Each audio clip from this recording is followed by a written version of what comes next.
আসসালামু আলাইকুম প্রিয় দর্শক, আমি ডক্টর মোহাম্মদ জাহাঙ্গীর কবির, সাধারণ একজন এমবিবিএস ডাক্তার ফ্রম বাংলাদেশ। তো আমি যাদেরকে ফলো করি তার ভিতরে একজন হচ্ছে ডক্টর বেঞ্জামিন বিকম্যান, যাকে মেটাবলিক গুরু বলা হয় এবং উনি ইনসুলিন রেজিস্ট্যান্সের উপরে প্রচুর কাজ করেছেন।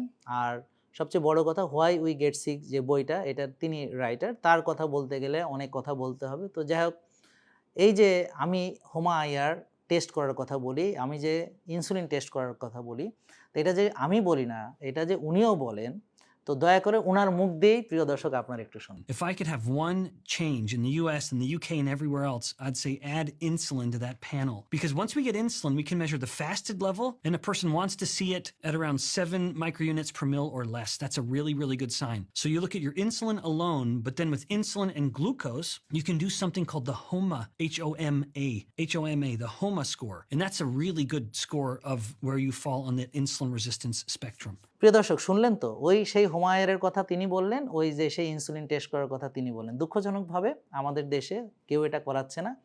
আর আমি করাচ্ছি বলে এটা নিয়ে নানান ধরনের কথা বলছে।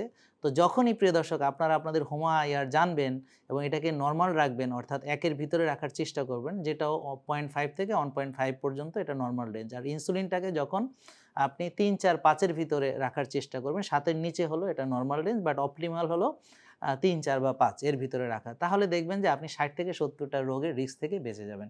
তো এইজন্য এই টেস্টটা আমাদের করানো দরকার। আর যেহেতু আপনি ওষুধ থেকে বাঁচবেন, রোগ থেকে বাঁচবেন, এজন্য ডাক্তাররা এটা করাতে বলবে না আপনাকে কখনো। তো প্রিয় দর্শক, দেখেন আপনার সিদ্ধান্ত, আপনি কি করবেন।